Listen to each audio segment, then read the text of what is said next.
L2 which was the upper half plane and gamma SL2 that was acting, and we studied the spectral decomposition of the Laplacian.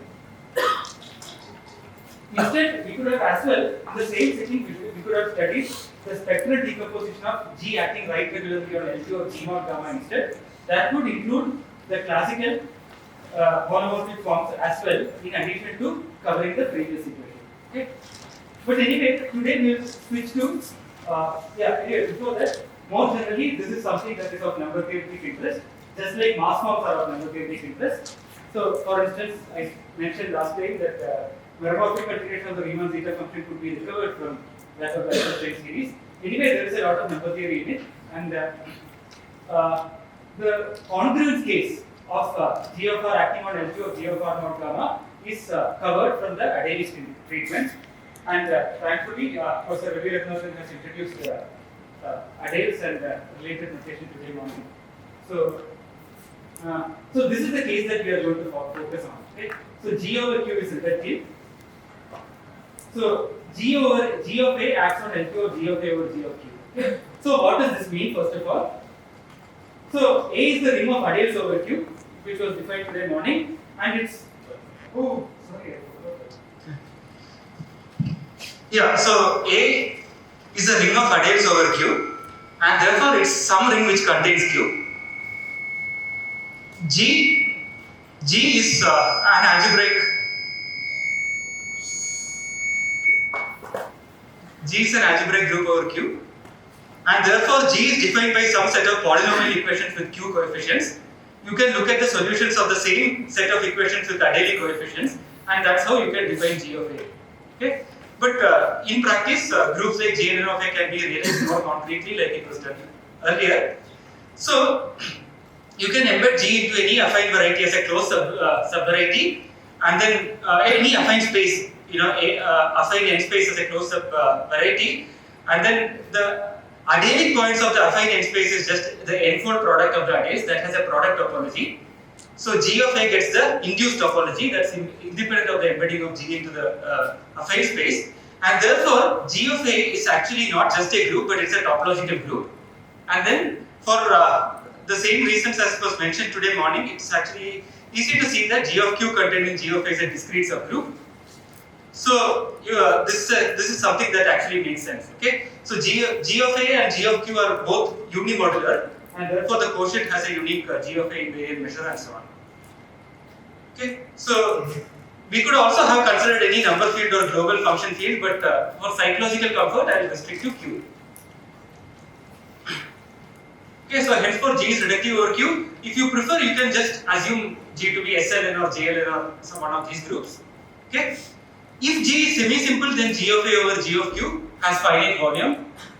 H mod gamma had finite volume, and that was of some significance in the first talk. That's only true if G of A over G of Q is semi-simple, or at least if it has no copy of GL1 in its center. Okay, that is, if there is a copy of GL1 in the if there is any split torus, which namely GL1 to some power in the center of G, then G of A over G of Q has infinite volume. And the most basic example is this: take G to be GL1. G of A over G of Q is just Adels over Q star, A star over Q star, which is not of finite volume. Like there was one question during the lecture, and it was mentioned at that time that inside you can factorize Adels as Adels. That is, A star is called Adels. Okay, the algebra A star is called the group of Adels. You can factorize it as the product of so-called norm-on Adels. So from Adels to R star there is a homomorphism, namely taking a product over all the places of the normalized absolute value at those places. And there is also a copy of R star in Adels, namely you can just put R star at the infinite place. Okay, so these are both subgroup of Adels, and Adels are a direct product of these two. Okay, and in these, Q star, which is diagonally embedded, directly lands inside A1 because of what is called the product formula. So this is actually A1 mod Q star contains cross R greater than 0. And as was remarked today morning, A1 mod Q star is of finite volume because it's actually compact. Okay, that compactness contains the finiteness of class number and maybe also Dirichlet's unit theorem. Anyway, for a number field, that result. Okay, so the point I would like to first talk about is that the same sort of result applies to more general reductive G. Okay, namely G of A over G of Q will not be of finite volume, but then there is a very similar factoring of G of A, just like GL1 of A equals A star had a factoring. You can factor it as G of A1 cross A G comma infinity, where I am going to describe what A G comma infinity and G of A1 are. This fellow is precisely the Z greater than 0 that we saw at the end of Professor Ravi Raghunathan's talk. Okay. Namely, what you should do is, you see the villain here is there being copies of GL1 or split tori in the center of G. Okay. So you should take the maximal split torus AG in the center of G. Okay. So that will be GL1 to the, let's say, some power D. So AG of R is going to be R star to the power D. Okay. Its connected component. Whatever that is what is AG comma infinity. When G is GL1, it is precisely this R greater than 0 that I have written. Okay. So AG is the maximal split torus in the center of G, and AG infinity is the connected component of AG of R. Okay. You think of AG of R as getting a topology from the fact that it's a Lie group. So more concretely, if AG is GL1 to the power D, AG of R is R star to the power D, and its connected component is R greater than 0 to the power D. And this Lie group by the logarithm map is isomorphic to its Lie algebra, which is R to the power D. Okay. So many of the villains in this game can be identified with vector spaces, and you can do you can split these vector spaces into regions and do a lot of things. That's something that we are going to see. Okay. So in the case of GLN, there will be just one copy. Yeah. So in the case of GLN, AG infinity. So there is exactly one. The center is isomorphic to GL1, and AG infinity is the Z greater than 0 that was written. Okay. Then the next thing is G of A1. Okay. These are so when G is GL1, you had just the norm on ideas. Here it's very similar. You look at the set of all G such that whenever you apply a character from G to GL1, you should land inside norm on ideas. Okay. Because going out of norm on ideas is bad somehow. Therefore, you look at all G in G of A such that for every character chi of G belongs to the norm on ideas. For example, for GLN, this is going to be the set of all elements whose determinant is any element of GLN of A, its determinant is an element of GL1 of A, namely an ideal. So these are those elements whose determinants are norm on ideals. Okay. So anyway, all that you need to remember is that there is a factorization G of A equals G of A1 cross AG infinity, which generalizes this one. And G of Q, just like which happened for GL1, G of Q is contained in G of A1. And what one knows is that G of A1 over G of Q, this guy is a finite volume. Okay? I mean, this is also a topological group, locally compact topological group, and so on. So when you quotient by this discrete subgroup, one can show it's of finite volume. It's part of reduction theory. Okay? So henceforth, since this quotient is going to be very important to us, I'll write it as just square bracket G.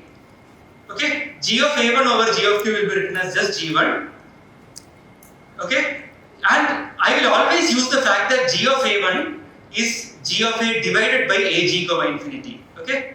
So these objects are going to be very crucial for the rest of the talk, so please remember this notation.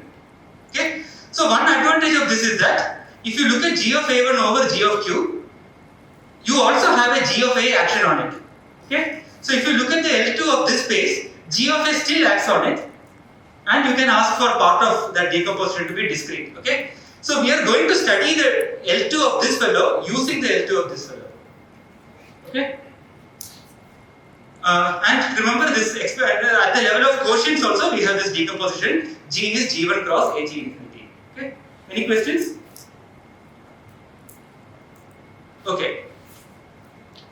So if G contains no copy of GL1, okay, so this time I am not even talking about the center. Even outside the center there should be no copy of GL1. In that case, G of A over G of Q can be shown to be compact. That's again reduction theory. In that case, because it is compact, as a representation of G of A, it decomposes as a direct sum of representations each with finite multiplicity. I made a brief remark on this in yesterday's lecture. In this case, Langland's spectral decomposition says nothing. Okay? Lagrange spectral decomposition is, so here you have a discrete decomposition. So what can you say about the entire decomposition in terms of discrete parts of various decompositions? Okay, so that's what Lagrange addresses. So this is the kind of case which kind of is sort of taken for granted. We may not be able to analyze this concretely, but then we have to take this as kind of known. Okay. So if G is semi-simple, there is a spectral decomposition of the action of G of A with into a discrete part and a continuous part, like with H mod gamma. Okay. So these are all informal comments. Okay. So we are going to revisit these themes again in greater detail later in the talk. Okay. So there is going to be a continuous part and a spectral part, like we saw for H mod gamma. However, if G is reductive, recall that the quotient G of A over G of Q is G1 cross AG infinity. And AG infinity was of this form. It was isomorphic as a Lie group to a vector space. In this case, only this quotient makes sense. Okay, so you can talk about some discrete part of the decomposition of L2 of G1. Okay, so recall G1, although it was G of A1 mod G of Q, it still had an action of G of A because it was G of A mod A G infinity times G of Q. Okay, so this still has a discrete part. Okay, and one needs to kind of integrate. So you see, AG infinity is a copy of R to the D, right? What is the spectral decomposition of R to the D that we saw yesterday? That was our classical Fourier inversion. That is not discrete. So the presence of this fellow prevents the whole thing from having a discrete decomposition, but still this guy is going to have a discrete. This guy is going to have a part discrete decomposition, and that part will be called L2 disc. Okay? So what one will do is to put together spectral decompositions of L2 of G1 disk together with that of L2 of AG infinity. Together with this, you will get one chunk, maybe the discrete like chunk of the decomposition of L2 of G. Okay, and it's going to involve Fourier transform on AG infinity, which is I again remind you, it's a vector space, and by this logarithm or exponential map. And that vector space will henceforth be denoted AG. Okay, so this is also going to be a very important notation for what is going to happen, or what we are going to see. Okay, again I am continuing my informal comments. So spectral decomposition of L2 of G is going to be indexed by some sort of equivalence classes of Levy subgroups or of associate parabolics, whatever they mean. The contribution of G itself is whatever I discussed in this. Namely, G1 will have a discrete part, and you will kind of integrate that along against G infinity in a manner reminiscent of classical Fourier integration, and that is going to be the contribution of discrete-ish part.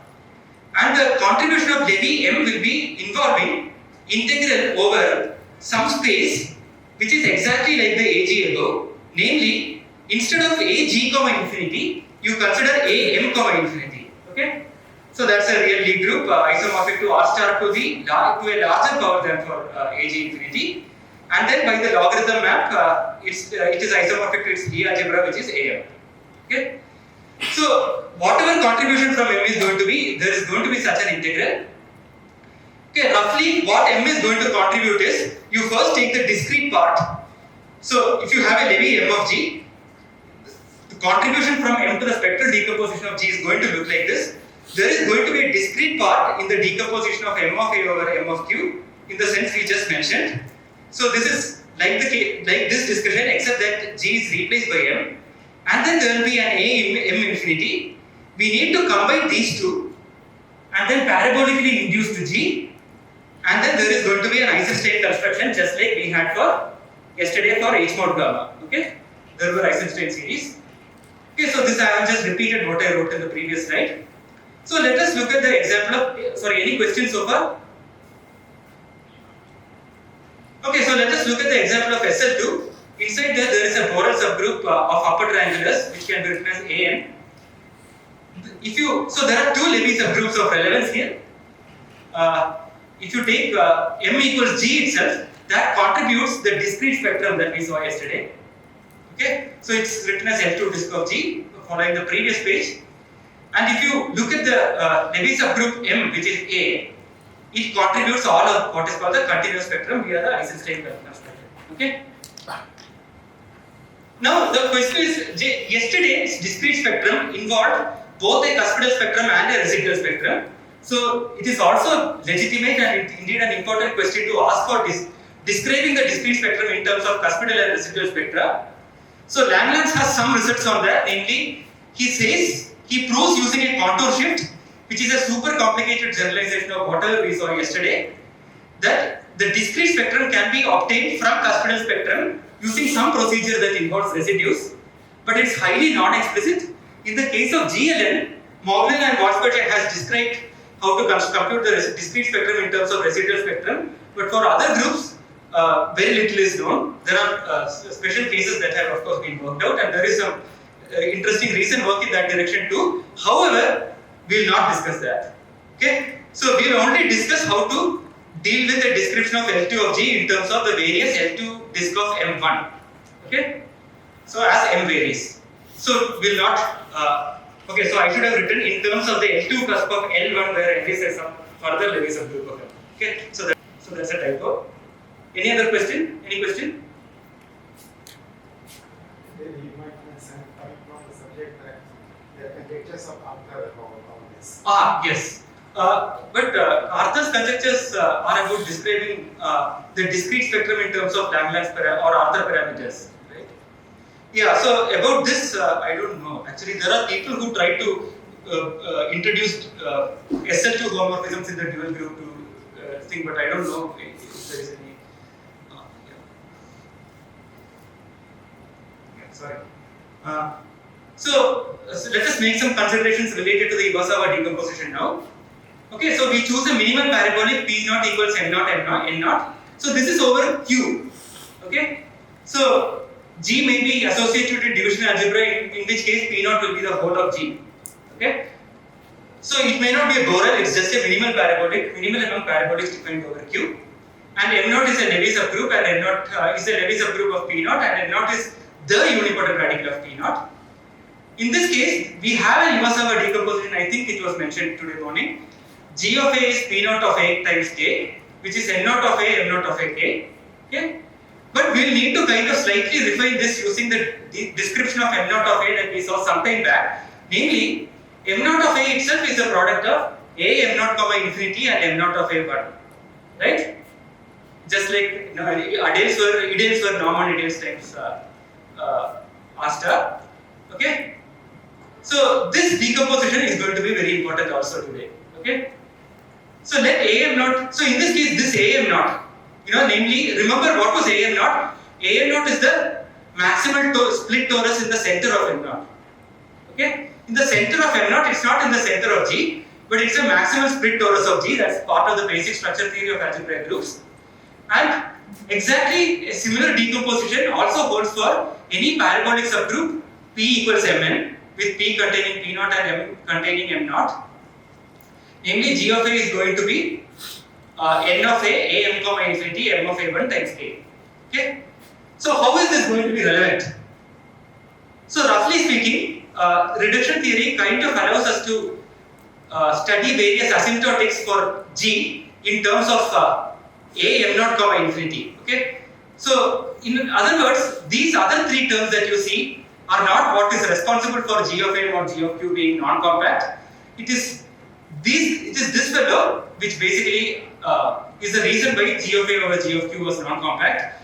And I want to make the point that this guy is kind of like the Y yesterday. Okay, we studied asymptotics by letting Y tend to infinity. The role of Y is going to be played by this A M0 comma infinity. But this is not just one. Like A M0 will be a torus of dimension greater than 1. So we will actually have to study the radius A m comma infinity as well in addition. Okay. So look at the Iwasawa decomposition for SL2. This equality that I had written yesterday. So remember that the y coordinate basically came from the group that I wrote yesterday as A and which I am now writing as A m comma infinity. Okay. Sorry, I should not have written an R here because when you say A m comma infinity, you have already taken R points. Okay. So roughly, very crudely, each P equals Mn contained in G, any parabolic or its Levy's decomposition, could be thought of as specifying some sort of infinity, just like y direction specified an infinity for h mod gamma. Okay. So remember, associated to A M infinity, there was this vector space A M naught obtained by taking logarithm and passing to the Lie algebra. So the analog of y going to infinity that we saw yesterday is going to be as follows. You see, yesterday we considered y goes to infinity and not y goes to 0. Okay, that has something to do with a particular choice. Whatever the choice is, it was a one-dimensional vector space, and we were choosing one direction in that one-dimensional vector space. Here, you are going to have a multi-dimensional vector space, and the analog of this is going to be deep inside some cone, suitable cone inside AM. Okay, so we will not deal with the specifics of this, but roughly this is the kind of way in which people go towards infinity in the subject. Okay. So now let us look at automorphic forms. This was also defined today before lunch. So a map f g of a over g of q to C is an automorphic form if it is smooth, finite under the center of the universal enveloping algebra. Yesterday we wanted it to be Laplacian eigen, but in this context we don't want eigen forms. We only want it to be finite. Somehow this seems to be more suitable for these considerations. And it should be k finite, where what is k? K is the compact subgroup that I wrote in the previous page. Namely, it involves the Archimedean maximal compact as well as choices of finite maximal compacts, and it should have this moderate growth condition, which was also discussed today. And this is going to be the space of automorphic forms on G. Okay. And yesterday, recall that we captured asymptotics of an automorphic form using a constant term f naught. Okay. That constant term lived on h mod n, right, which was isomorphic to 0, infinity. How did we define it? We defined f naught by integrating f against the action of n mod n intersection gamma. Okay. So since I told you that for a general reductive group G, any parabolic p equals mn could be thought of as specifying an infinity, to study the asymptotics of G towards that particular infinity, which is represented by that parabolic, we will be defining a constant term exactly like this. Okay. So its definition, the constant term of f along p is going to be written fp, and its formula will be integral like this. Okay. But instead of n mod n intersection gamma, this is like r mod z. Instead, we want something like a mod q in the analytic setting. Okay. So n of a over n of q, f of ng dg. Okay. So this is what is going to be the constant term, and where is it a function of? F naught was a function of h mod n, right? Because when you averaged against n, you got n invariance, but you lost the gamma invariance. Okay. Similarly, when you average f against n of a over n of q, you are going to get an n of a invariance. Okay. But you are going to lose the g of q invariance. Okay. So your original automorphic form was on g of a over g of q, but because g of q does not normalize n of a, averaging over n of a will destroy the g of q invariance, but still retain the m of q invariance because m of q normalizes n of a. Okay. So the constant term is going to be a function of g of a over m of q n of a. So this is the analog of h mod n from yesterday. Okay. So please remember this object, and I am denoting it by gp. Okay. So it is like the bracket g, which was g of a over g of q. It's an auxiliary space. It could be thought of as, maybe it can be thought of as some sort of boundary component of g of a or g of q, I am not sure. But this is the object on which constant terms are going to live. Okay? And since constant terms come to live on this, there will be a reciprocal construction to go from here to there, and that is going to be the what construction? Constant term goes from here to there. So what goes in the reverse direction? Eisenstein series, right? That's what we did yesterday. Okay, but that will come later. Okay, but please remember this object. Okay, and roughly the constant term will be approximate f well when your element of G is I discussed the Iwasawa decomposition in the previous page. Any element has a component along a m infinity, which is isomorphic to am, and if that component is deep in a suitable cone, then fp will, at those regions, fp will I approximate f well. Okay, so I'm kind of being a bit vague here. And there, like in previous lecture, we defined f to be cusp form if the constant term along every proper parabolic is 0.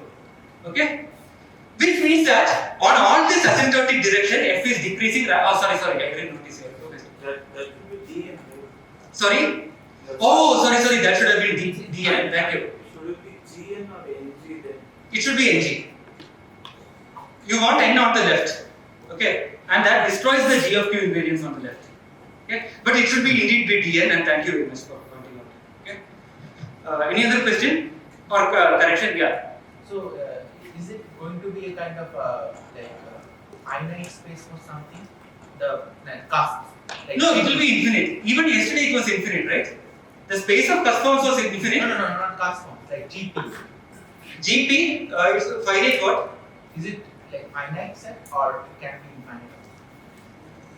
Like The for set is cusp- certainly infinite. No, the at previously it is H mod n, which is finite set. Like No, it is not finite, right? At 0 infinity. Yeah, it should be thought of as something like that. Okay, so the space of cusp forms is called A cusp of G, and this the fact that the constant term approximates f well in various regions means that cusp forms are of rapid decline and decay, and this is related to the comment from today morning that cusp forms are bounded. Okay, so they have asymptotics. Question? And similarly, we can define L2 cusp of G with almost all and all that. Okay, so now I am going to discuss automorphic forms on GP. Okay, so in the previous page I defined automorphic forms on G, right? GP was G of A over M of Q N of A on which constant terms live. Okay, so since everything is going to be inductive, one will need to have a notion of automorphic forms on this, and these are exactly defined like for G, namely they have to be smooth and they have to be finite for the center of the universal enveloping algebra of M, not just G. Okay, M of A acts on this on the left because M of A acts on G of A over N of A on the left. So you can make Z of U of M act on this, and it should be finite. It should be a function which is finite for that, and it should be K finite again, and there should be a moderate growth condition which I will not go into. Okay, and it's an easy fact that if you start with an automorphic form on G, its constant term is belongs to AP of G. Okay, so did I define AP of G? Sorry, I did not define AP of G. I should have defined it. So I said that you can define automorphic forms on GP, right? The space of automorphic forms on GP is what I am denoting by AP of G. Okay. So now I'm starting to wonder if I'm going to correct all the mistakes that I'm spotting. Okay. This way I said this today will be. Yeah. So these are the automorphic forms on GP. Okay. So constant terms take automorphic forms to automorphic forms, and that's a nice thing because, as was discussed today morning again, often automorphic forms have expansions, like was done for GL1 in terms of exponential and polynomial functions. So if you have f, the fact that Fp belongs to this space of automorphic forms means it's going to have some expansion, which can be used to study the asymptotics of Fp itself, and then in turn you can use that to study f. Okay. So and then you can show that they are real analytic and of uniform moderate growth. Anyway.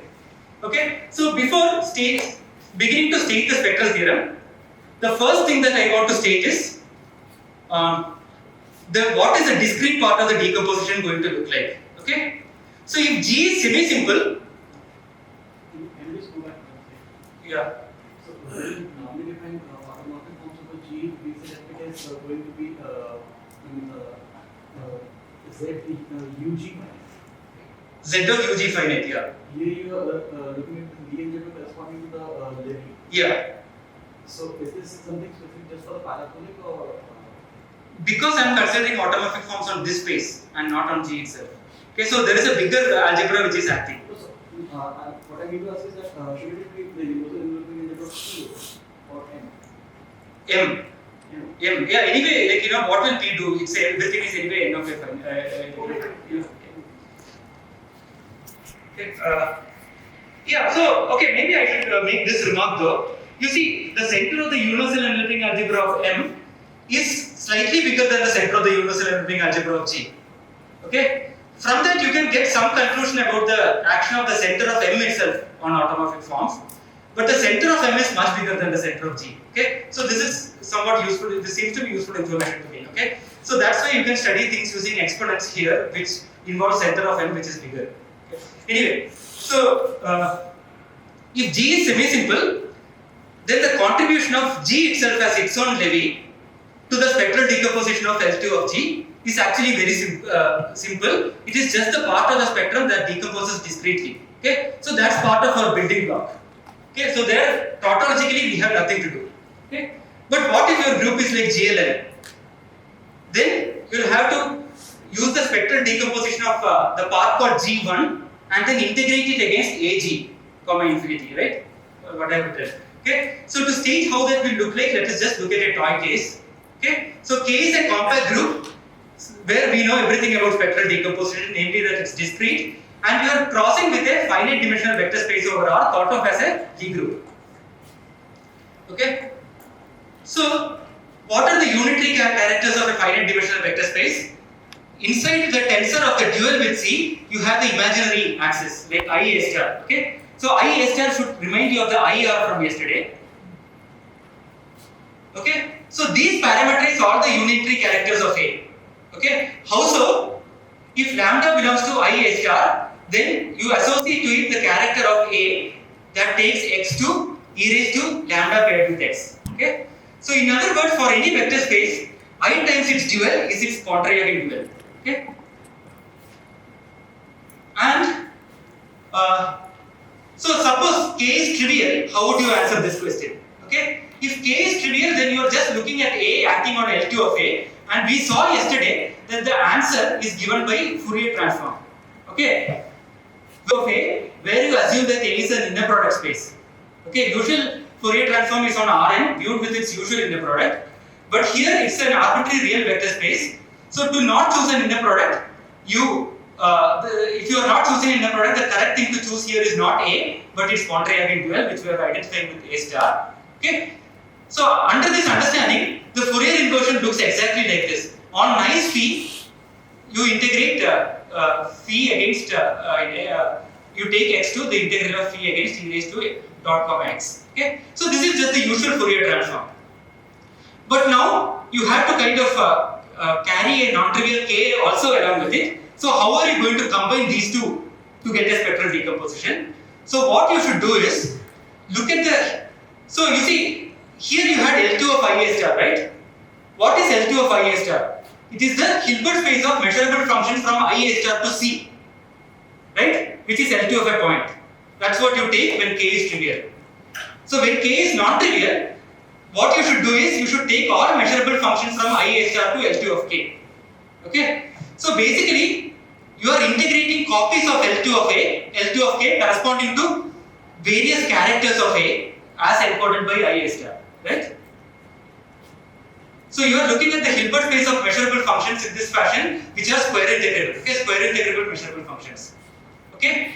Then the non-trivial, the thing is here is, so this is the correct adaptation of the Fourier transform. You have an isomorphism from this Hilbert space of functions to L2 of k cross A.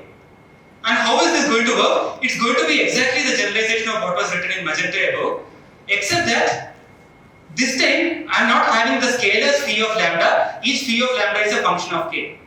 Okay? So, for nice phi, by nice phi I mean something like those functions which are in CC infinity of IA star, compactly supported and smooth, and takes values in something like a finite dimensional subspace of L2 of k, so that you don't have analytic problems. There, this will be the description of the isometry, and then by density that will extend to an isometry between the relevant L2s.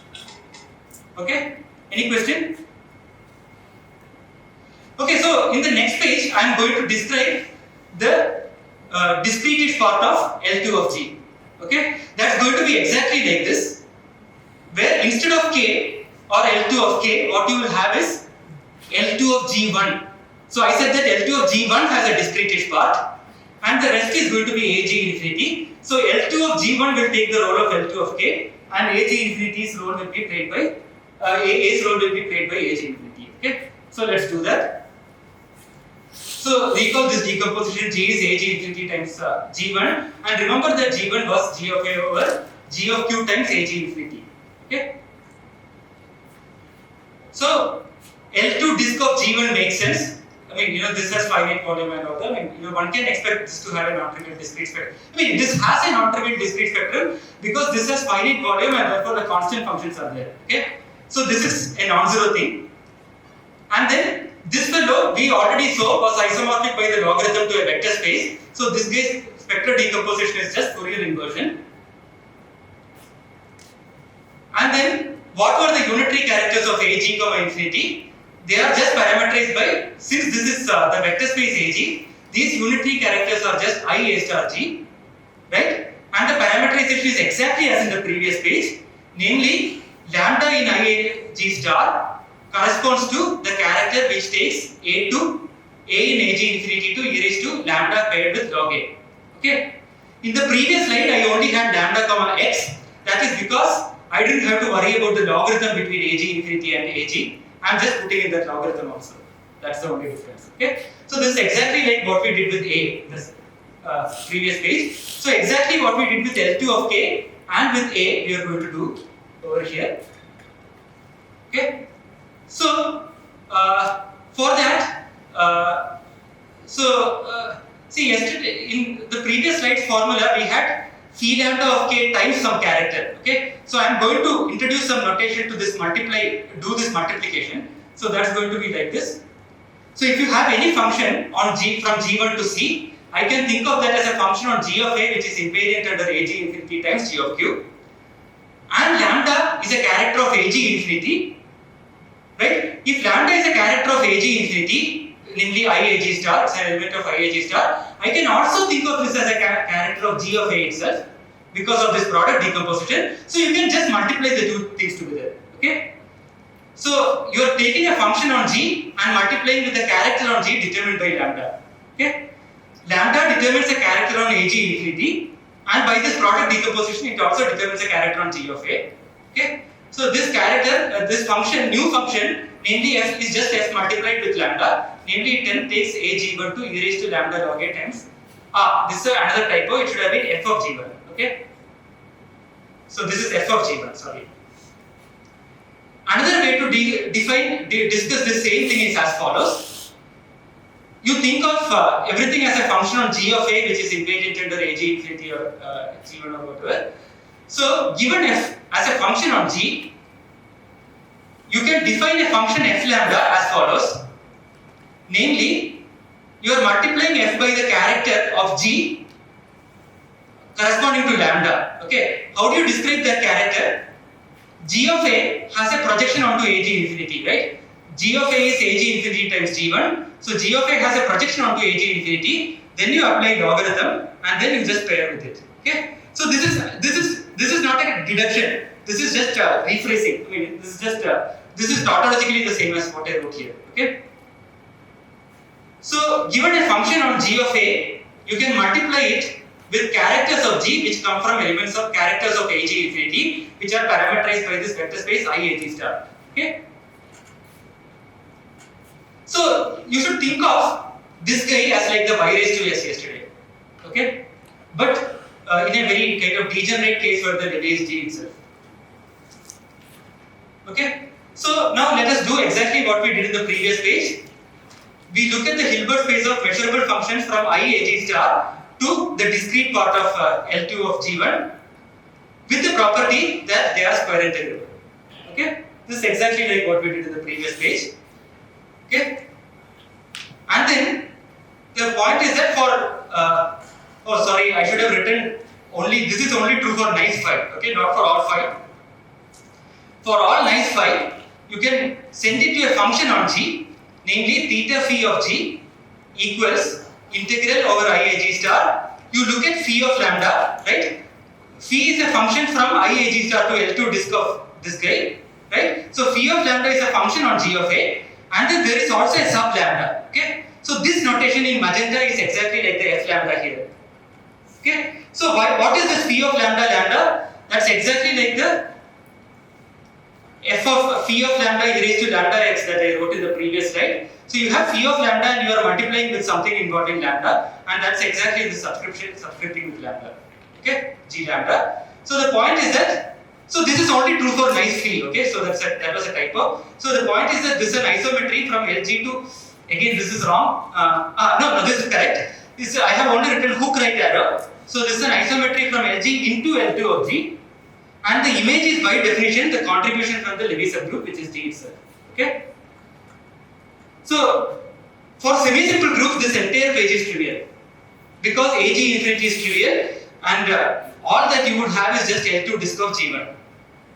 If your group is a group has a split torus in its center, then you would have this AG infinity. So you would look at the decomposition for L2 disk of G1 and then just integrate it along this AG infinity, which is a vector space. Any questions? There will be some continuous part from G1 also. So what will happen to that? Yeah, so that should be that will be accounted for by other Levy subgroups of G. So what I said is that the spectral decomposition for G is a sum of various contributions from various Levy subgroups. So here I am describing the contribution from M equals G. So M equals G, the contribution is by definition this. Okay? Any questions? Okay, so let me go to the next page. So this is a repetition of considerations that we have already seen in this lecture earlier. So what is the analog of Y for? So recall that the constant terms are functions on this quotient. Okay. What is the analog of this? We have this Iwasawa decomposition, and then I said that you have this sort of a map decomposition for G of A as N of A, M infinity, M of A1K. Okay. So this is only a surjection in general. Okay. If you were on a real group, you could make this into a diffeomorphism, like for SL2 of R we saw yesterday. But because of the periodic places, there will be some intersection between M of A1 and K. So although this is only a surjection, the projection onto the A M infinity part is well defined. Okay. So we have a well defined projection, and this projection is called HP. Okay. So you take an element of G of A, decompose it according to this decomposition, and look at the A M comma infinity component, and then apply the logarithm to go to the D algebra AM. Okay. So NAMK goes to log A. Okay. So in the previous page, I defined something called HG yesterday, right? In the previous page, to multiply any function on G of A by a character determined by some lambda in I AG star. Okay. So that HG which I discussed in the previous page is precisely a special case of this HP, because when P is equal to G, this projection from G of A to A M infinity is just the projection from G of A to AG infinity. Okay. So that whole thing, so this kind of starts beginning to tell us how to move from G to the contributions of other parabolic subgroups. Okay. Any questions? Okay. So in a previous slide I wrote that M will contribute an integral over a real vector space, the real vector space AM. Okay, and it is through HP that is going to contribute. Anyway, let us move on to studying the contribution from a parabolic subgroup P equals Mn. Okay. So what did I say? You have to first look at the discrete part of the decomposition of L2 of M of A over M of Q A infinity. Okay. Then you want to, what do you want to do with the discrete part? You want to integrate it over A M infinity. Then you want to do parabolic induction, and then you want to do Eisenstein construction, right? So that's what we are going to do.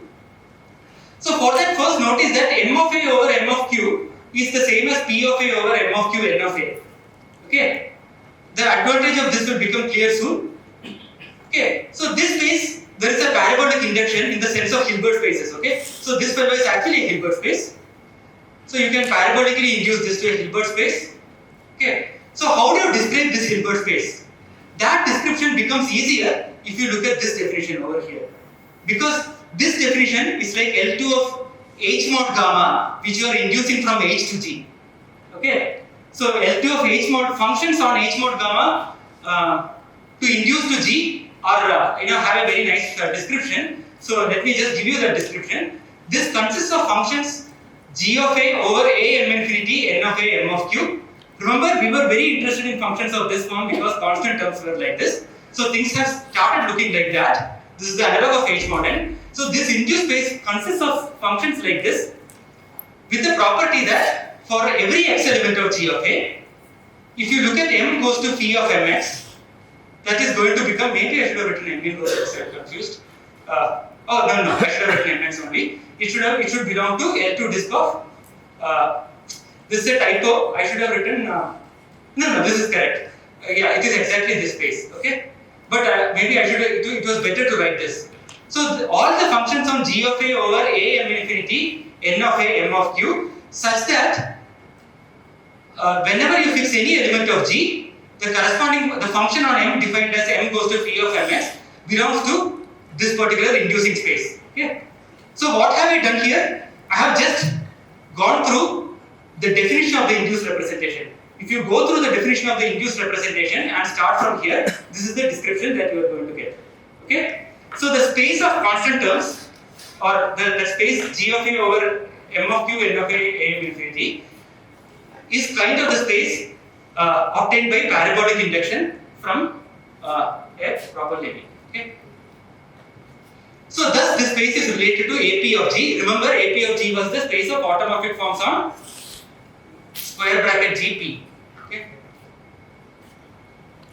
Okay, so now I want to describe, so this only describes, so this omits A m infinity altogether. So whatever this is, we need to integrate along this, we want to take into account the non-trivial characters of this. So we want to incorporate the Fourier dual of A m infinity. And how are we going to do that? Okay, so A m infinity, remember, it had this Lie algebra A m, and this is the dual Lie algebra. Okay. So you take lambda inside it, and remember I told you that lambda should be thought of as the S from yesterday.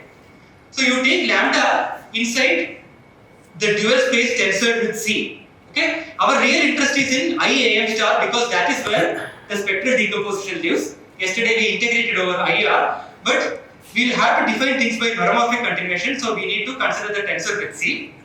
Okay? So for any function, any lambda, and for any C like this, so we are almost imitating what we did when m was equal to G. We define phi lambda, namely multiply G by lambda. With the only difference, this time lambda is in the dual of AM, so you have to pair lambda with HP of G. Okay? So this is not a character of G, because P is a proper parabolic subgroup, but still, this is still invariant under n of A, m of q, so this sort of multiplication is well defined. Okay? So this is like the y raised to s of yesterday. Okay? So that lambda is like the s. Okay? The phi was sort of pathological yesterday because everything was fixed under all sorts of compact open subgroups. Okay? So if phi belongs to the space of automorphic forms on G, namely G of A over m of q n of A, it's on that space, and lambda belongs to this complexified dual Lie algebra of A m infinity, we can finally define the Eisenstein series. Okay? So this is exactly parallel to the definition yesterday. Yesterday we summed gamma translates of y raised to s, right? The analog of y raised to s here is phi lambda. Instead of summing over gamma mod gamma q, the analog here is going to be g of q over p of q. Okay? So your original function was only invariant under m of a, n of a, m of q. Therefore, it was invariant under p of q. Just like y raised to s was invariant under gamma infinity but not under gamma. But when you sum, it's going to be invariant under g of q. Okay? So this is exactly parallel to the definition of Eisenstein series that we had discussed yesterday. Okay? So for P, an automorphic form on G of A over N of A, M of Q and lambda. So this is just I just copied the previous part. And we haven't looked at convergence so far. But if you grant convergence, note that we have forced G of Q invariance here for the Eisenstein series, just like we did yesterday. Okay, and yesterday we saw that the Eisenstein series definition converged for real part of S far larger than 0, in fact greater than half. Its analog is that this Eisenstein series is going to converge. So where was lambda? Lambda was in A star MC. So its real part is going to be in A star M. So the analog of real part of S being far greater than 0 is going to be that real part of lambda will be sufficiently deep into some cone inside A star M. Okay? Any questions?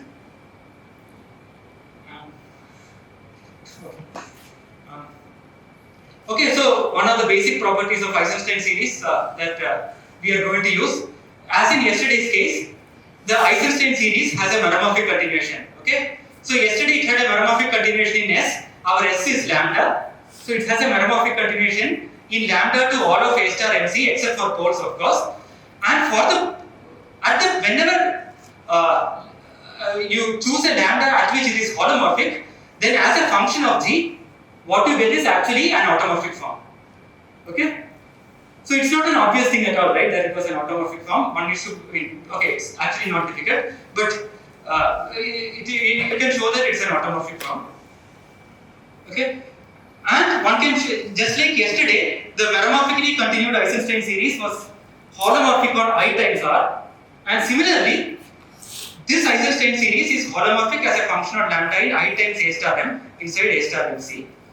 Okay, so these are all results of Langlands proved with shorter proofs by Lapide and Bernstein.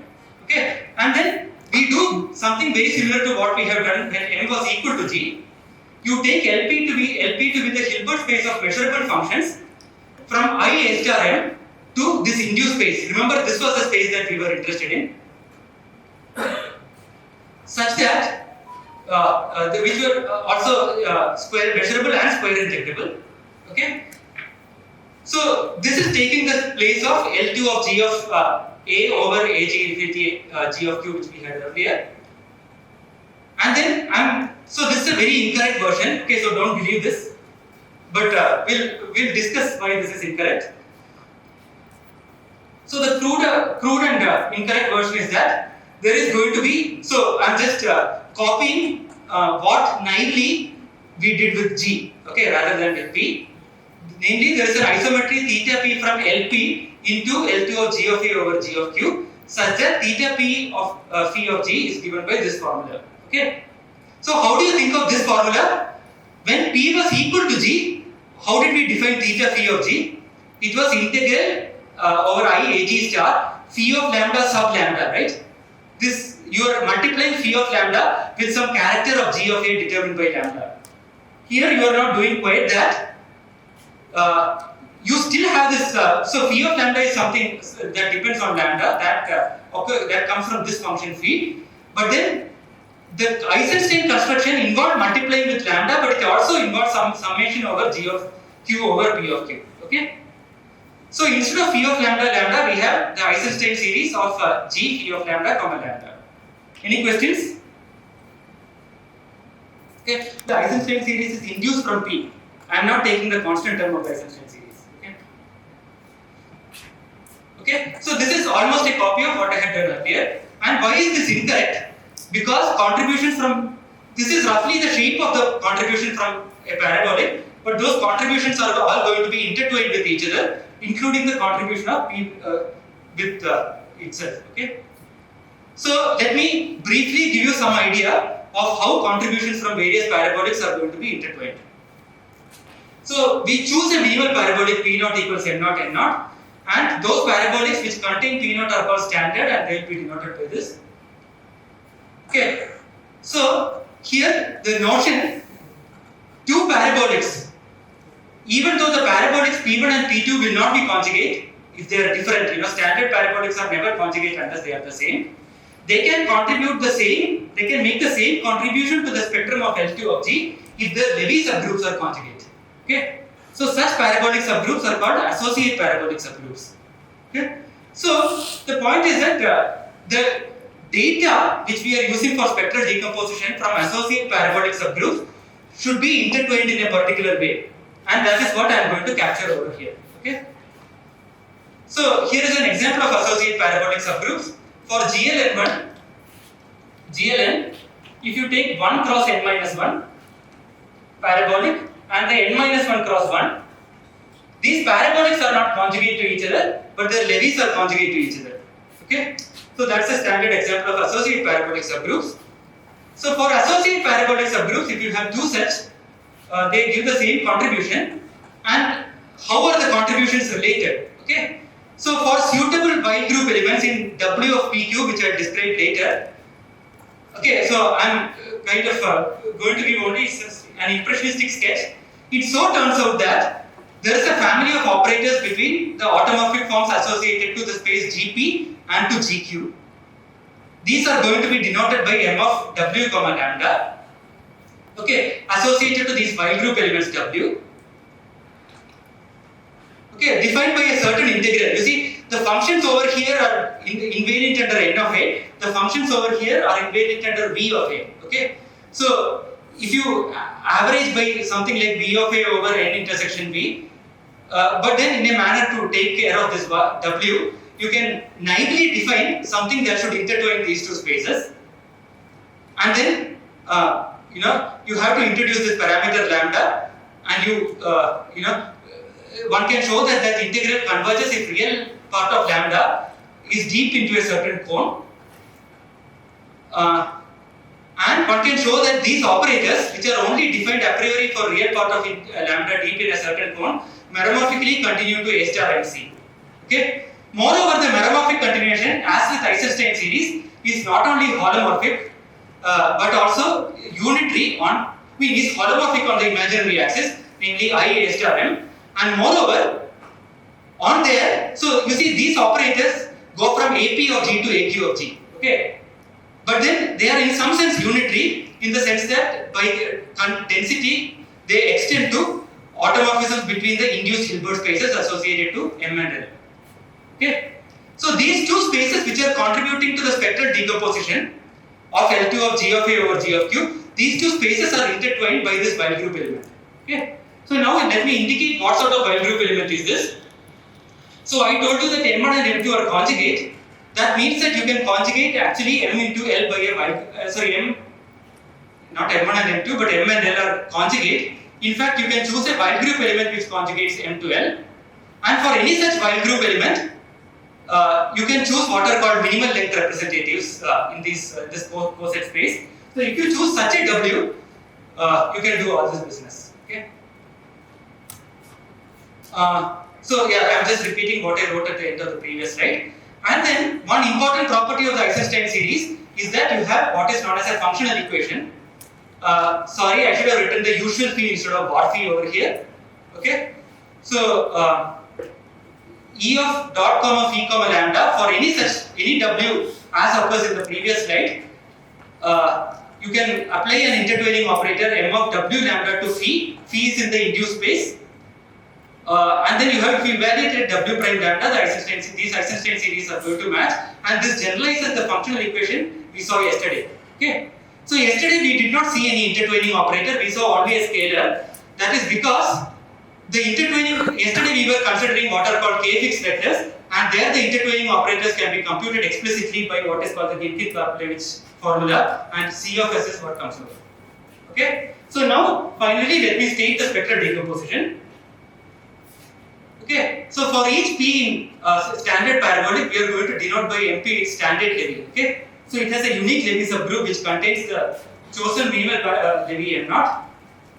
Okay, and then I define AP to be AMP, right? So far I defined AM only for Levy's. I am extending that to standard parabolics, and then define some constant NP. It's a finite positive integer, and then just like we define contributions from each parabolic, we have to make such a contribution from each pair of parabolics. Namely, for each parabolic P, we have a measurable square integrable function from I AP star to the corresponding induced space. Sorry, this is also a typo. I should have written MP instead of M. Okay, I should have written MP instead of M here, such that each of them is square integrable. Okay. Second condition is that there should be a compatibility between the families as the parabolics vary. Namely, if two parabolics are associated by a Weil group element W, then sorry, that's yet another typo. Oh my God. I should have written phi Q and phi P. Okay, not FQ and FP. Okay, sorry. Yeah, FQ, PQ and PP. So these families associated to various parabolics should be mediated by the intertwining operators. Remember that we are now only considering lambda in I AP star. So the intertwining operators are actually unitary operators. And then you can state the spectral decomposition, kind of modeling on the wrong version that was stated earlier. Namely, here also I should have written a hook right arrow. There is an isometry of L into L2 of G of A over G of Q with this description. You know, these numbers NP inverse have to be thrown in. Where for nice Pp, namely if Pp is compactly supported, smooth and valued in a finite dimensional subspace of its target, theta p Pp is going to be given by this integral of the kind that we have seen in a few slides ago. Okay. So the point is that there is an isometry. I shouldn't have written hook right arrow because this is Langland's theorem, and you know it's actually an isometry. Okay, this actually is the entire spectral decomposition of L2. Okay, so in some sense you are expanding L2 in terms of automorphic forms, but for that you are using as raw data the induced space from discrete part of the spectral decomposition of Levy circles. Okay, so this answers Gunja's question. The other ladies are contributing. Okay. Yeah. So, by the way, so the slides I'm told might be put up, but if you want, you can email me also. Okay. So, but you know they will contain lots of mistakes. So restrict circulation to fellow participants of this conference. Okay. So, any questions? Yeah. Sorry. Yeah. So you said that for K-fixed vector, the intertwining operator considers K. Yes, because K-fixed vectors are unique in each, I mean, at most unique in each irreducible. Okay, what's the name of the formula? Gindikin Karpelevich, maybe Bhanumurthy also, I don't know. Formula.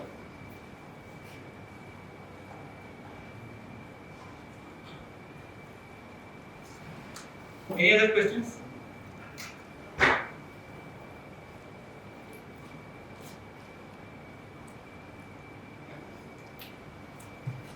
Alright, so let's thank Sandeep.